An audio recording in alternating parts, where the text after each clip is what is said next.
Hello. Welcome. Welcome to And It's Writing, a live stream where two writers have a few drinks and revise some of our old writing live. If you're here, please say hi in the chat. Feel free to talk while we talk and make any comments that you'd like. First, a quick introduction. I'm Avery. I write adult fantasy. And right now I am working on a structural revision to the next book in my self-published series. I'm kind of ready to have that done so that I can start working on the publication schedule for that and move on to revisions on another work that I'm working on. Also, we have a section called the Senpai Shoutout, which is what we're reading right now. And right now I'm reading Trail of Lightning by Rebecca Roanhorse, and it's doing a masterclass in world building and how to drop in backstory without info dumping. So it's a really good example if you're looking at how to world build in a fantasy series. What about you, DC? Hi, I'm DC, and I am also a writer, somewhat, I would like to think. And I am a speculative fiction writer, literary. Right now, I'm working on a speculative near future sort of dystopia, but it's an optimistic dystopia. It's optimistic and fun, and there are smiles and laughter and niceness. Okay, it's not all so bad. And my senpai right now is still Donna Tartt. I'm reading The Goldfinch right now. It's very, very long. It's very long, and the the main character is still a child, even though I expected him to be an adult by now. And I'm halfway through the book. I'm waiting for the other shoe to drop. It's gonna happen. I just know it. And what I'm learning from Donna right now is sometimes it's okay to slow down. I think my last novel I wrote it too fast after writing a novel before that was way too slow. So now I'm kind of using her as a gauge to find my middle ground. You're like as happy it middle. were. Yeah. And today we're going to be discussing the old-fashioned tip, show, don't tell in writing. So I'm not going to say anything about that yet because I think you might want to say something first. Yes. Well, mostly that yeah, I have a lot of conflicted thoughts about show don't tell, like a lot of writing advice, which is that it comes from a good place. There's like a reason for it, but it gets extrapolated and expanded upon and like taken as absolute gospel and taken too far sometimes. So that kind of segues into our usual reminder, which is that writing's not all about rules. If the rules feel really suffocating or if they're causing you to have problems drafting, just forget the rules, get the book out. You can fix it all, figure all that out later. Sometimes you need to break the rules. So this is just kind of an example of when this could be helpful, but you know, you need to kind of take it as you will for your own writing. And sometimes you're like me, and you don't even intend to break the rules, but you break them all the time anyway, because you're really bad at doing show versus tell on the first draft or the second draft, and sometimes even the third draft. Yeah. It's hard. It is hard. It is a thing that I don't care about in my first draft, to be honest. It's something that I only care about when revising. Don't care about anything in your first draft. Just get the draft down, okay, guys? I don't even write all my scenes. Sometimes they're very much step 1, step 2, question mark, profit. There's literal scenes where it's like, question mark, I'll figure it out later in my very first draft. Everything's fine. Yeah. Everything's fine. So that moves us into the drink segment. So for this episode, I decided that show versus tell is basically one of the most classic kinds of writing advice, bits of tips that you kind of hear. And it is also a piece of advice that has brought many a writer to the verge of tears, leading to our beverage choice, which is Writer's Tears whiskey, using an old fashioned, which is possibly the most classic cocktail. So I have mine. I'm going to try not to like dump my cherries all over the floor because. Oh, look how fancy that is. Oh, yeah. Oh, man. I've got my fancy like circular ice and my orange peel and my very nice cherries. These are amazing. They will not last long. I've been staring at them for a little while. Luxardo cherries are the shit. So Yes. that's mine. If you've never had an old fashioned, it's bitters, sugar, and whiskey, essentially. Usually bourbon, but this is Irish whiskey. Close enough. And I made the opposing drink, which was I made your old-fashioned cocktail because it is old-fashioned advice, show don't tell. And this is how I'm ruining it, right? I'm going to pour all this water in it and water it down with all of my useless words like angry and sad. Oh, my whiskey-loving heart is like having having like a freak out right now. I'm like, oh no.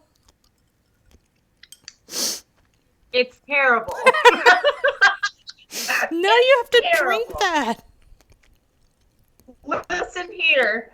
Sometimes when you make a bed, you have to lay in it. Okay? You can't edit water out. I guess this is like good writing advice. Sometimes you just got to try something and then go, oh no. But you got to try it to know. Yeah. So, show don't tell. I when you told me this was going to be our second episode, I was a little worried because show don't tell is one of those things where it's like you can do it wrong really easy, or you can think that you're doing it right and be doing it totally wrong. And I think that, when podcasts I've heard cover show don't tell, a lot of the times they focus a lot on the, the was's and the she felt sad, the emotion stuff, the sensory stuff. But I also think that it's very important to not forget that show don't tell is also, if you don't really know what this is, it is the removal of exposition. I think.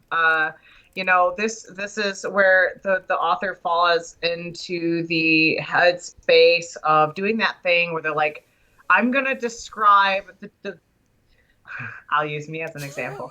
I'm gonna describe the big tree that is at the end of the village that overlooks the entire village, that has this very strange wonder about it, and I'm gonna describe how big the tree is, and I'm gonna describe what it looks like out my window, and all these beautiful little details that sort of while they may sound poetic to you, it's actually watering down some of the stuff for the reader, because there are ways to, show that tree in a way that's not merely describing it with exposition. I actually brought an example with me today because I thought, when I first started writing, it was really hard for me to understand what the fuck it was. I was like, I don't understand. Okay, show don't tell. Like, this is a lot. You guys keep talking and I keep hearing you and nothing's happening upstairs. So here's a good example. I already fixed this. I'm not gonna read. I've already edited this, but a good example of what we're gonna look at here is stuff like feelings and removing those words. But before we get into that, I want to talk about the exposition. There was this part in this book that I'm working on right now, and there is this elevator. And this elevator is so much different than the other elevators. It looks completely different, and it has a light, and it's very scary. And I wrote I think so many words trying to describe this elevator to the reader, so the reader would know that, hey, this elevator is very different, and it's going to play a big role later in the game. But oh God, I was just it was so boring. Is it not like other elevators? It's not like other elevators. It's spooky and it's copper and it's just it's very scary. Okay, and then this is I've got 5-6 paragraphs of me trying to convince the reader of how fucking scary this elevator is. And, I had all the rules and all that stuff. So, and it was the rules that really slowed it down. These people can't get on this elevator unless the light is a certain color. And I had to explain all that because how the hell else, how do I show that though? And then on this round through, I edited these 5 paragraphs down of me explaining the rules of the elevator to this. I will read it now. Yet, despite the hurdles I leap to avoid the copper elevator's predation, there's a small, sick part of me that wants to board it, to return to my precious place. Hypothetically, the scenario is simple.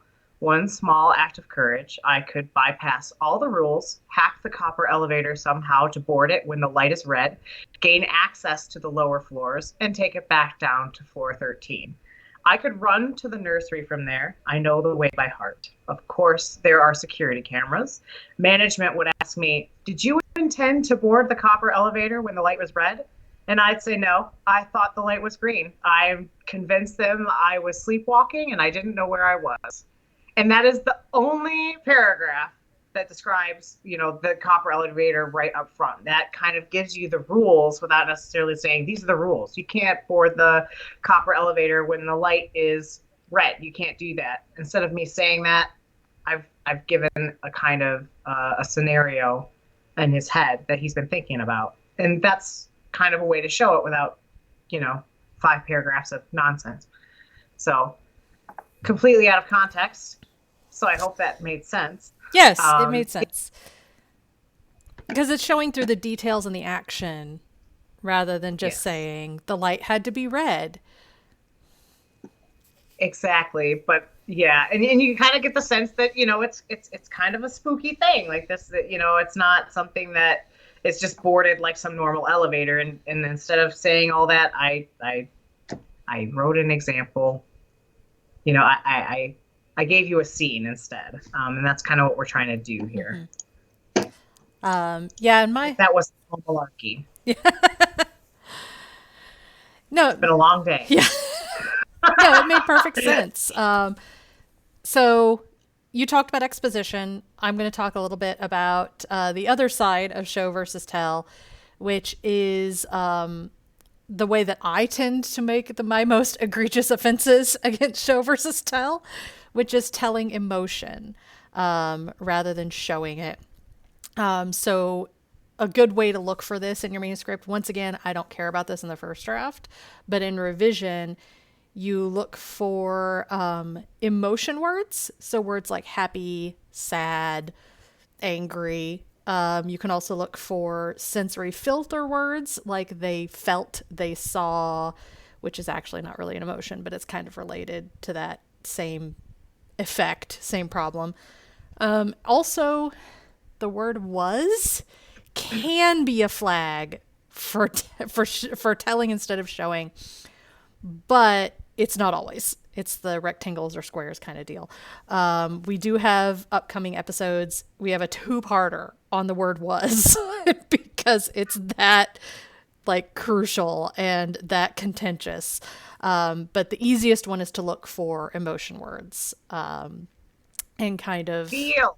Yeah. No feel and no was happy or it made her sad or she felt embarrassed, which is part of the feel. So we're going to see some of those today. A lot of those in the excerpt today. There are many. Which moves us into the excerpt. I will read the excerpt. You'll read the excerpt. I will switch the screen here in just a second, but I am going to give a quick bit of setup just so everybody kind of knows where we're entering this scene. It's from a fantasy book, and a hunter is in the forest, and she's looking for her protege who's gone missing. So, I see. Ta-da! We are on the editing screen, so I will let you do a dramatic reading, and then we will begin our edits. Dramatic reading. Dramatic. It's more just me trying not to laugh at this terrible writing. Roll your eyes as much as you want. Okay, here we go. Rainan tucked a lock of her long black hair behind one pointed ear, glancing around furtively. Her current task made her feel sick, but sadly it was part of her job. Somehow she knew what had happened to O'Deary, and she didn't want to be the one to see it. A rustling of wings overhead startled her. Looking up, she saw that it was only a nighthawk and felt embarrassed. Back to the task at hand, she told herself, kneeling down. In the moonlight, she could pick up O'Deary's trail again. It was difficult, since he had been one of her better students. She fought back hot tears when she realized she was already thinking in past tense. Walking silently through the soft moss and grass, she followed the trail deeper into the forest. She found it sad that she used to walk these woodlands without fear. Now her heart pounded in her ears with every step. Each rustle in the bushes brought that fear to the foreground of her thoughts. That's a long one. It is a long one, but we have a lot of... We actually also have, going back to our first episode, a couple of adverb problems. Specifically in that first sentence. Yeah, I will try to see past those at first, and maybe if we feel like we're extra slaughterhousey, maybe we go in and remove that. There's a reason that I put the initial word count at the bottom, is because we are both brutal word murderers. Apparently. Yeah.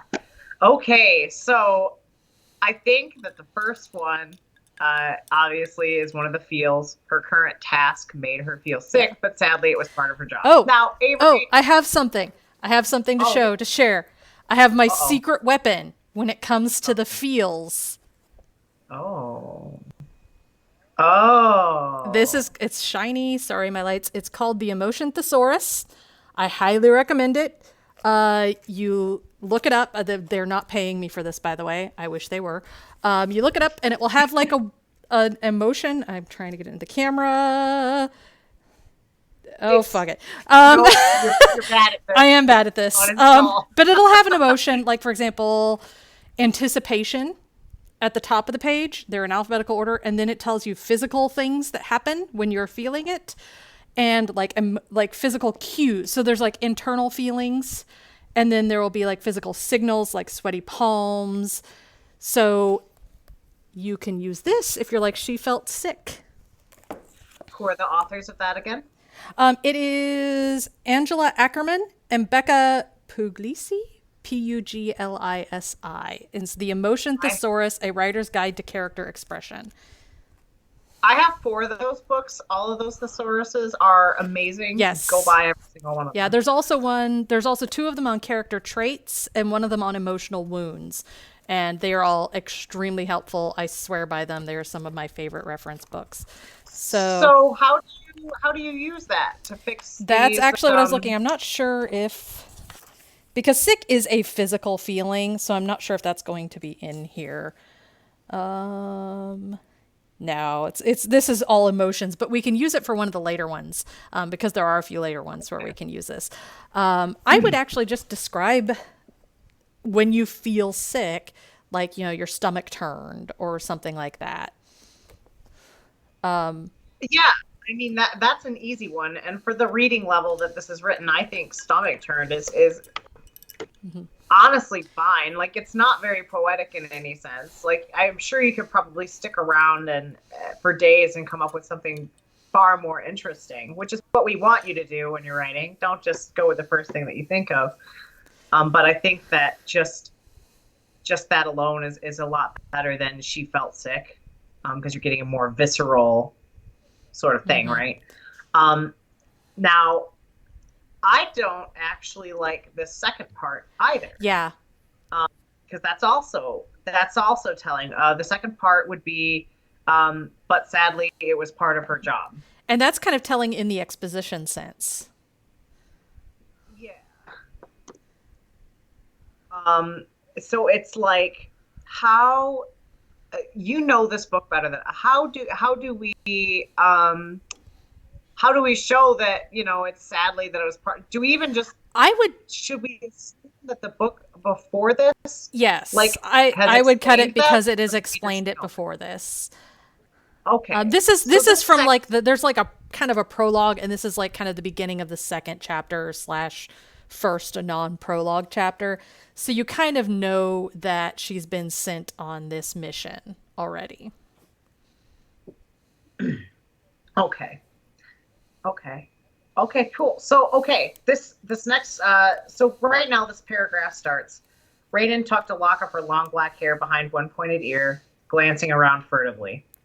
Her stomach turned, and then we have another sentence. Somehow she knew what had happened to Odiri. And I think because we're trying to change she felt sick into a more visceral thing, I would actually just merge these two sentences. So it's like her stomach turned thinking about the possibilities of what had happened to Odiri. What do you think? I was actually. Do you have something better? Because I want to hear that. Well, I was going to rearrange the whole sentence, but I'm kind of looking at it for a second. Like her stomach turned. She didn't want to be the one to see what had happened to Odiri, but except, no, I like yours better.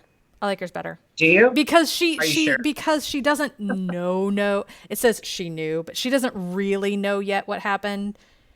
And the way I was going to rephrase it kind of implies that she's gotten the information already, when really she just suspects. What happens is there's been like a bunch of people who've gone into the forest have been killed and found basically mauled by some animal, and nobody knows what did it. So she knows that he's probably been lost to this animal, but not for sure yet. And the way I was going to phrase it made it sound like she already knew for sure. Does that make sense? Yeah. So I like your phrasing better, because it still shows that it's a suspicion. Yeah. Yeah. And then that last part of that sentence, and she didn't want to be the one to see it. Now, I think this is fine, but this is also one of those situations where you might be able to plug in some world building to help kind of involve the reader a little bit more, because more world building is better in a fantasy like that. Is there somebody that might get there first? Like, if we're talking about this book, is there like someone maybe that might beat her to see it, like to see what happened to Odiri first? Like, she wished maybe the guards were out in the woods and might find it before she did, something like that. Is there anything that we can do to spice that up, even though I don't think it's necessarily she bad? might wish, basically, she's one of several teachers of this student. So she might say she wished one of the other teachers had been sent on the mission. I love that. That's way more informative to me than she didn't want to be the one to see it. Mm-hmm. I don't know if that's going to be stuff that's covered earlier, but I think it kind of isn't, if I remember correctly. Okay. She wished another teacher had been sent out to check on things, to investigate, to scout. Invest. Oh, okay. All right. So now we've got Rainen tucked a lock of her long black hair behind one pointed ear, glancing around. I really don't like furtively. I really don't. Get the hell out of here. Like I said, this is a callback. This is a callback to a previous episode. So we're like carrying through the storyline. I'm sick of your shit, furtively. Okay. It's not as bad as futilely, which I still never looked up how to pronounce. If anybody in chat knows how to pronounce futilely, type it phonetically so that I know for future reference. Yeah, and tell us what state you're from so we know whether or not that's you're right or wrong. Tell us where you're from. Her stomach turned, thinking of the possibilities of what might have happened to Odiri. She wished another teacher had been sent out to investigate. Oh, I love it. It's so positive. I love it so much better. Okay, so the next paragraph. A rustling of wings overhead startled her. Okay. I have words to say. Yeah, it's not great because the startled is a little bit telling. I mean, sure. I mean, sometimes it's got to be easier though. So like, actually, it wasn't that part of this. It wasn't the show versus telling in that sentence that bothered me. It was the a rustling of wings overhead. I don't know. I don't know how to fix that. Oh my God, what is today? Um, I quit. I quit. This is such an easy one because there's an oven there, so I know it's like rustling wings or just a overhead or rustling overhead overhead wings startled her, or just something rustled overhead. startled her. I don't even know if we need startled, just something rustled overhead. Also, by the way, we have heard it is futilely in the chat, spelled FYOO, futilely. And I happen to know that this person is from Kansas. So, Oh, okay. So we actually have people listening. Oh shit. Okay, great. All right, futilely. I said it right last week you then. said it right. I wasn't sure. Something rustled overhead. Shh. Uh, And then we got a saw, which so is, you don't think that the startle was important? well, I was going to kind of move it into the next sentence because we have the looking up. So I was going to actually change that somehow Show to me. show. Show me what you Well, would we have do. a suggestion from chat, which is Oh. unseen wings rustled overhead. She startled in terror. Oh. You know, I mean, I kind of I'm like it. I kind of like it too. I yeah, she's just really good at listening to wings, I guess, because I don't I know mean, that I she would is know what a someone wing who like sounds. is a tracker in the forest. Like that is her job, is to go hunting and tracking in the forest. So she would know what wings sound like. So She's a listener ranger. said the listener said, and she Unseen started. wings rustled overhead. She started in terror. They actually used a semicolon, but I have a personal problem with semicolons. So you could make it two sentences or an add and. I think I like the and. I'm good with and. Sorry, Everyone can we agree are with. overwriting your semicolon. Yes, let's fight. Let's duke it out. I knew this I person can't. in person, so I have to actually see her. She's gonna come at Oh, me. I saw what you did to my semicolon. it was me. I was the asshole. Okay. Oh, don't do that. Okay. All right. So, looking up, she saw that it was only a nighthawk and felt embarrassed. That is a big, that's first of all, it's felt. And here's where we can pull out my emotion thesaurus. Because I do know embarrassed is in here. Because I have to use it. So, I okay. I'm curious how you do this. I'm curious how you use this book as a reference to fix issues like so this because yeah. I've never seen this. Yeah, when I come across something like felt embarrassed, I'll pull it up. And in this case, you have like internal signals. So, like, I'm looking here. We've got lightheadedness, a tingling in the back of the neck, or a tightening chest. Or in this case, I almost want to do a physical signal because we are so like physical in the scene. We haven't had a lot of physicality in the scene yet with the character like interacting. So I would actually want to use that. And some of these are embarrassed in like more of a less intense situation, like feet shuffling. But we also have like a flush that creeps across the cheeks. So that's possible good one for this. Cringing or shaking, flinching. Yeah, some of these are.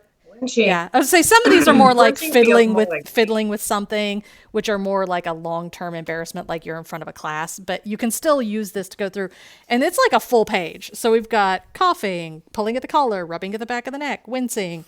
So there's a lot to pick from here if you tend to use the same emotions over and over, like I do. I should basically bookmark the desire page with a flag.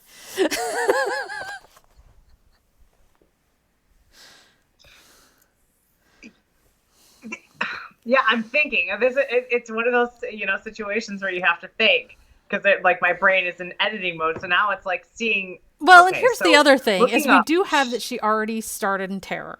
So we don't kind of want to use flinched because she already startled and then you don't want her to flinch again. So I kind of like the flush creeping up the cheeks, or she felt flushed, or her. Like she Ooh, fuck.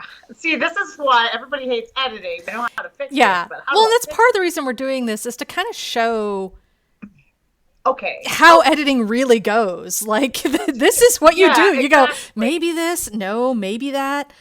So Um, but I also want to get rid of just the she saw. I would actually change it to like a bit of internal dialogue, like only a nighthawk, and almost instead of flushed, have her like roll her eyes at herself or something. okay. Like, I like the rolling of the eyes because that indicates kind of like embarrassment a little bit. it's Also, like I a think self as far as deprecation embarrassment.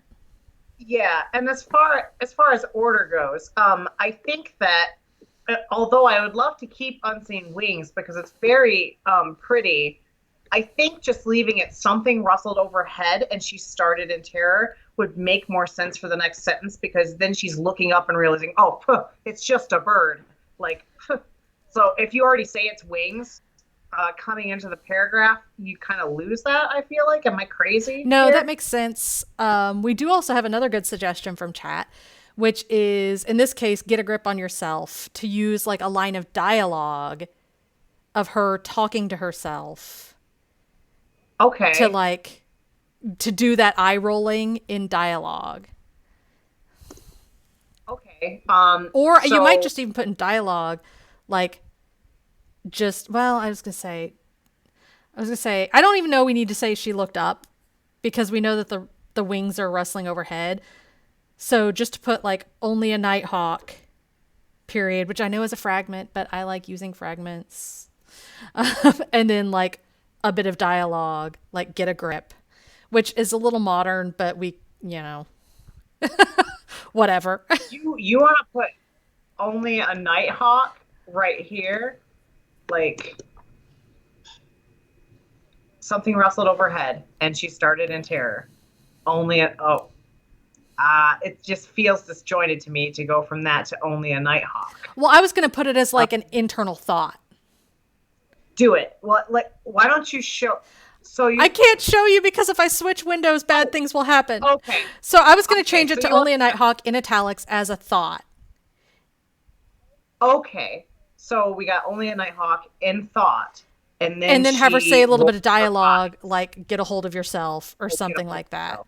And I would Okay. remove the back to the task at hand and change that to the like get a hold of yourself because that's her getting back into the task. Okay. Do you think she'd call herself by name? She might, yeah. I actually don't remember the story Get a very hold of well, so I yourself, don't Raiden. remember the character. Jeez. Okay. Jeez. We can leave that Jeez. here. Jeez. I'm gonna. It's gonna stay. So something rustled Holy overhead, and shit, she dude. started in terror. Only a nighthawk. Get a hold of yourself, Raiden. Jeez. Okay, that's working for me. Okay, that says a lot. That's Yeah. now it is showing. Okay, back to the task at hand. She told herself, kneeling down. I like that. Do you Yeah, agree I think that that's that's fine. fine? Okay. In the moonlight, she could pick up O'Deary's trail again. It was difficult since he had been one of her better And that is students. a Telly thing, but that's in the exposition category of it was difficult. He had been one of her better students. We could probably show it by saying like Yeah, the symbols were faint, or something like O'Deary's skill made it hard to track. Well, that's still a little bit Telly.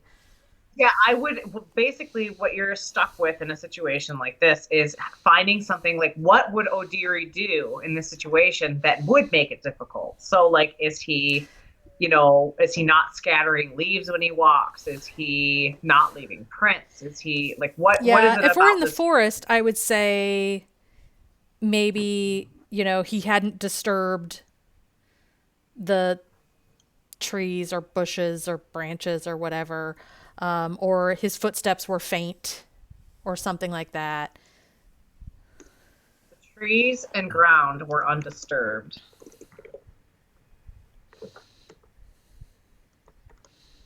And back to the task at hand, she told herself, kneeling down. In the moonlight, she could pick up O'Deary's trail again. The trees and ground were undisturbed. I would put but something like gave her a clue. Like, I don't know what. Typical, since he had been one of her better students. I like that because it is exposition, but you're adding like commentary to it, so it's giving it personality. Right. And she's kind of been mouthy so far. Yeah. So I think, and we want to leave that because I actually like the next sentence. That may be one of my darlings. I'm curious to see what you say, but I kind of like it. Okay, so you like the sentence, the next sentence, which is, she fought back hot tears when she realized she was already thinking in past tense. And I'm not saying it can't be rephrased, but I like the sentiment behind it of the, oh shit, I'm thinking in past tense. I like that. The only part I don't like about it is the word hot, because tears haven't come yet, so how would she know? That's fair. That is valid. How would she know? She 100% valid. She doesn't know anything. Okay. Yeah, so that paragraph now looks like back to the task at hand, she told herself, kneeling down. In the moonlight, she could pick up O'Deary's trail again. The trees and ground were undisturbed, typical since he had been one of her better students. She fought back tears when she realized she was already thinking in past tense. So basically, all that's missing here in this paragraph is a show of what it is that she did find to pick up his trail again. Because it says that she could pick it up again in the moonlight, but why? The trees and ground are undisturbed. What the hell does she know? Like, how's she figuring this out? I want to know. Maybe. Does she smell fun? Yeah, she could. I mean, she is like an elf, so she could smell it. Smell him. Does he smell like pizza? Sure. For our purposes today, he smells like pizza. Oh, someone says a piece of thread caught on the tree bark. Okay. Okay, hold on now. I really want to use pizza. Yeah, I kind of like pizza now. Smell the pizza in the air. Okay, hold on. I'm going to read this all out loud once I've got it all typed. What do elves eat on their pizza? That'll be the question while you're typing. Kale. Probably kale. Probably kale. Some berries. A branch from a bush branch. You ain't even watching me type this right now. It's like okay. So to eliminate our sensory words, we have the she could smell. We have another suggestion from chat, which is the faint smell of mozzarella drifted through her nostrils. Oh my god. The faint scent of mozzarella. What's in here? I don't know how to spell. I think that's right. But yeah, faint needs an A. But I think that's right for mozzarella. Okay. What's on the air? In the air? In the air. And a loose thread was hung from a branch, or yeah, sure. Was I like was tangled in a branch. A loose thread was tangled in a nearby branch. Okay. Okay. So, I like the ground was undisturbed, because then the trees are kind of a little bit disturbed. Yeah, let's take the tree out of the next sentence then, because the tree is disturbed by the damn loose thread. Okay, so let's read this now and see how much sense it makes. We could actually also put a loose add a color thread, because this is like a school with like students, so they probably have like a uniform, so we can pick a color. I don't know what it would have been, but like magenta thread. Okay. Good for hunting in the forest, yes. While you smell like pizza. Beautiful frickin' paragraph now. Okay. Back to the task at hand, she told herself, kneeling down. In the moonlight, she could pick up O'Deary's trail again. The faint scent of mozzarella was in the air, and a loose magenta thread was tangled in a nearby branch. Huckleberry branch. Yeah, Like, give us I a little don't hate detail. Huckleberry, I don't. okay, Yeah. but like I feel like I don't know what kind of branch we're talking about here. The ground was undisturbed, typical since he had been one of her better students. She fought back tears when she realized she was already thinking in past tense. I like it. It's much better. I'm gonna use raspberry bush because everybody knows what a raspberry is. Okay. Huckleberries are delicious, Next, though. Oh, wait. I love. Yeah, I was going to say, was that what we had? Was that huckleberry stuff we had when I Oh went to yeah, visit you? you came over my house. We were eating Huckle Bobs all day Okay, long. yeah. Yeah, Huckle Bobs was great. Okay. Next paragraph, last paragraph. Walking silently through the soft moss and grass, she followed the trail deeper into the forest. Do we like that? I actually kind of have the dramatic, brutal suggestion to cut both of these first sentences and revise the last bit. Okay, so the second sentence you want to cut is the next one, which is she found it sad that she used to walk these woodlands without fear. Yeah. So you want to cut both of those. I would cut both of those and kind of work the she used to walk these woodlands without fear, kind of that sentiment into this next bit where she maybe even just cut the up to the she found it sad that and just change it to she used to walk these woodlands without fear. Now her heart pounded in her ears with every step. And I would then cut the each rustle in the bushes. I kind of want this whole last paragraph is telling she is scared. So I kind of feel like so let me finish reading this paragraph for the listeners, those who can't see it. The rest of the paragraph is now her heart pounded in her ears with every step. Each rustle in the bushes brought that fear to the foreground of her thoughts. And you want to remove the first sentence, which is walking silently through the soft moss and grass, she followed the trail deeper into the forest. I mean, we already know she's following the trail. Yeah, I think that you could cut that if you want to, like, instead put in, like, maybe. The point is that she found it sad is telling. That's our show versus tell moment in this paragraph, really. Yeah. What about something like, she let's say, moving along. Why don't we just move the fought back tears to the next paragraph and say, moving along, she fought back tears, realizing she was already thinking in past tense. And then she continues to try to ignore it. Her heart keeps pounding in her ears with every step, and then each rustle in the bushes brought that fear to the foreground of her thoughts. That way you could cut those two sentences and you wouldn't lose an A. I like most of that, but I want to tackle the last sentence again. Okay. But we'll do the rest of it. Okay. This is taking a second. Yeah. It is hard to edit with a headphone in your ear. Okay. This is very weird. Okay. She continued on, fighting back tears,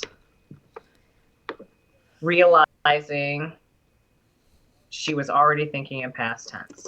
Okay, so now we've got her walking.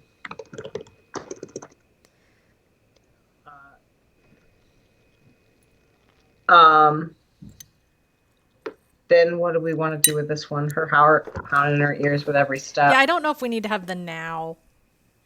But I don't like this one because this one is, without really using any of our keywords, saying like each rustle in the bushes brought. I don't like that here because we've kind of rearranged. So we have her heart pounded in her ears with every step, and each rustle in the bushes brought that fear to the foreground of her thoughts. Why don't we just change that to reminded her of a worst case scenario? Yeah, because something about the bringing that fear to the foreground of her thoughts feels telly to me, because you're like, oh, she's scared.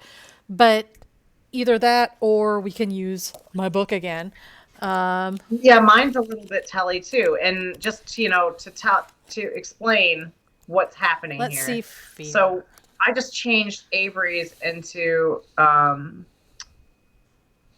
her thought. I changed her thoughts from reminded her of the worst case scenario, but that's also kind of telling, because like we're just like, you know. Sorry, I'm looking up the emotion thesaurus, and one of the internal sensations is a loosening of the bladder. So I was just like, and she pissed herself. But and she smelled the pizza. And now she smells like pizza and pee. Like everything is going awry, and there's pizza and pee, and there's probably we have hair lifting on the nape of the neck and the arms. Might be a good one. Clammy hands. Okay, so so you're saying that, and each rustle in the bushes made her piss herself? Made her get... I was saying, like, made the hair lift on her arms. Yeah, the hairs on her arms lift, or her hairs on her arms raise, or something like that. Raise the hairs on her arms. Ooh, I like prickle. Yeah? Okay, I thought that maybe it sounded too much like pickle, and I was thinking about pizza. I don't know. Hamburger pizza. Hamburger pizza. We also have another comment from chat that is pizza when we were talking about her pissing herself. This is my friend that we always have an argument over puns. My friend loves puns. I am not a fan. So this particular friend likes to use them a lot around me, just to watch me go, ugh. Awesome. Well, should we go ahead and just read this? Yeah, let's read this, and then we'll do word count. I don't think we cut that many words. We cut it down to 147 now. Oh, okay. You know, I think that my issue with this when I read it through is going to be like not enough pizza sensory. We might add in some pizza sensory. Not going to.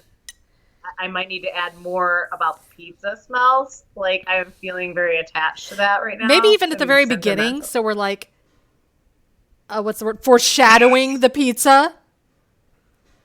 Yeah, like, oh man, we'll read it and we'll find. Yeah, we'll find a spot to add in some pizza. You gotta find. Man, I really want pizza now. Oh, we have frozen pizza. Maybe I'll eat that for dinner. Are there mushrooms in the forest? She could pick them for the pizza. Came from the chat. But we're smelling the existing pizza. We're not making new pizza. I'm gonna add this in, and then I'll read it with the added in, so the listeners that don't see this won't know what I'm typing until I read it. But hold on. Actually, while you're typing that, can I make a note of a separate, not show versus tell note about this first sentence that is a personal pet peeve? Because sorry, by the way, it is like raining or hailing here very hard. So if you hear weird, like, thunk, thunk, thunk noises, I am sorry, that is my chimney. But anyways, another personal pet peeve about this first sentence is the long black hair tucking it behind an ear. So much. Because I don't mind the tucking the hair behind an ear. That's like a nervous tick, and it shows that. But the long black hair is one of those things that starts to stand out to me now, because your reader should already know that. They should know it, or it's not important in this scene, and it's distracting from the action here, because it's like pointing out something that's not important to the scene, and it comes across as very like, my name is Ebony Dementia Raven Way, whatever, and I have long black hair with purple tips. And it's just this is like the first not prologue chapter, so starting off with like, by the way, my hair is black, it's just a thing that bugs me now. Oh no, it bugs me too, and I'm glad you mentioned it. I think the pointed ear is fine because it shows that we're dealing with elves, which is out of the ordinary, from like normal. And elves with black hair are super like that's she's so edgy. Like, this isn't a blonde elf. This is a black hair now. This is not some Legolas shit. I've modified it and included more pizza Okay, sensory. read through with I new think pizza. Okay, I'm going to do this now. Here we go.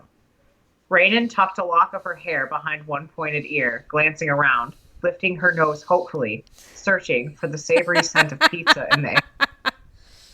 Her, her stomach turned, thinking of the possibilities of what might have happened to Odiri. She wished another teacher had been sent out to investigate. Something rustled overhead, and she started in terror. Only a nighthawk. Get a hold of yourself, Raynon. Jeez! Back to the task at hand, she told herself, kneeling down. In the moonlight, she could pick up Odiri's trail again. The faint scent of mozzarella was hot in the air. Ooh, I'm adding that word. Hot in the air. And a loose magenta thread was tangled in a nearby raspberry branch. Okay, now I hate that. I don't like raspberry. The ground was undisturbed, typical since he had been one of her better students. She continued on, fighting back tears, realizing she was already thinking in past tense. Her heart pounded in her ear. Ooh. Her heart pounded with every step, and each rustle in the bushes made the hairs on her arms prickle. Her arm hairs prickle. Let's do that. I like it. And the pizza sensory details are really drawing me in. Like, and that's the am I right? Yeah, that's the point. Is we're adding more things that immerse you in the scene, rather than just like explaining the scene to you, which is the point of show versus tell, is for the reader to feel like you are in the scene instead of being told the scene. Right. And I don't know about any of you other people, but I definitely feel the scene a lot more now that there are sensory things like the pizza, as funny as it may be. Yeah, I think it's better. Yeah, I like it. Someone posted. Sorry if I interrupted. No, it's okay. Someone posted. I really like the implied possibility that some nefarious forest dweller has turned Odiri into a pizza topping. R.I.P. Odiri. He is now pizza. Yes. Well, I'm proud of this. We cut 20 words out. And in this case, this one wasn't about cutting words. The words that we have are now much stronger and tighter, and they feel more immediate. You don't feel as distanced, which is kind of what I was talking about. So that it's just a much stronger. And in fewer words too. Like that's always important. Also, we added a lot of detail about the pizza, and we're still down 20 words, which is great. Yeah. By the way, this is just a heads up, we're going to chat a little bit longer, but if you have questions, please post them in the chat now, and we will answer them in a minute. So that gives you a chance to type while we finish. But yeah, that's basically is the whole point of show versus tell. Is when you tell, you're putting like a barrier between the protagonist and the reader. Like it's a lens that you're filtering through, and you kind of want to remove that lens so people don't notice it, and they live through the character's eyes. So that's really the whole point of show versus tell.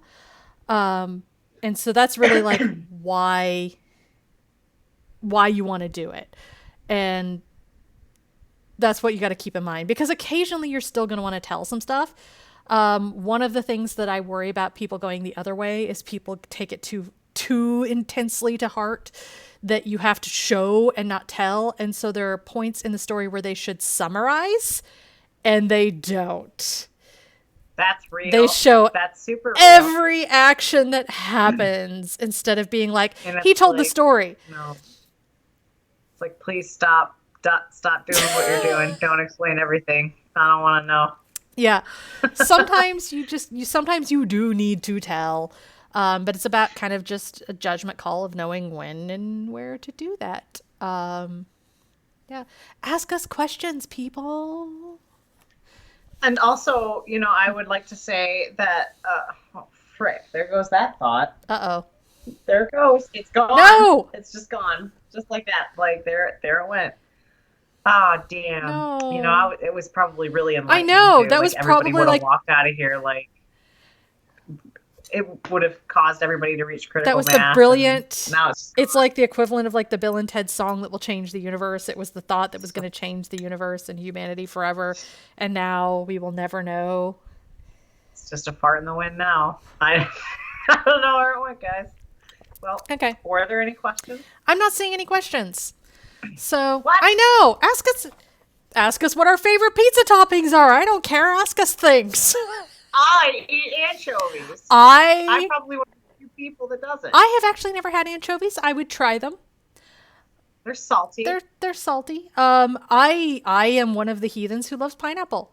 So deal with it. Yeah. Will these tips So work with APA style? Smart ass. And I APA. can call you that because I know you. Um, what about Chicago Manual of Style? Which, by the way, I have sitting over there uh, because I wanted to look up the Chicago Manual of Style for some other stuff that we're going to look up in future podcasts. I have 2 papers due next week. Okay, that's fair. You can translate our tips on pizza into APA style and add in pizza into your papers. And then when your professors ask about it, be like, well, my friends told me to. I kind of feel like if you're writing an informative essay, it should all be telling. I mean, this is, I mean, I mean, that's what you're doing with an essay, right? You're telling somebody something. That's why essays are boring, right? Okay, oh, we've got a good one. And this one comes from our mutual friend who also likes elves. Name Oh, 5 pet peeves in writing, parentheses, so I can avoid driving you crazy in the future.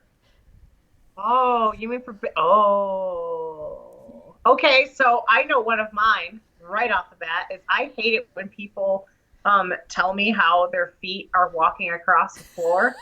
So, like, if someone's like someone carried their feet across the floor. No, no, no. Like, It's their no feet fucking carried shit. them across the floor. I know this because I have done it and you pointed it You out. have done it, and Renee has done it, and I every time I beta read for one of my friends, their feet go carrying the person across the floor, and I'm just like, guys, we don't need this. Like, I love you though. Um, we'll do. I hope you don't feel too called out, Avery. No, that's okay.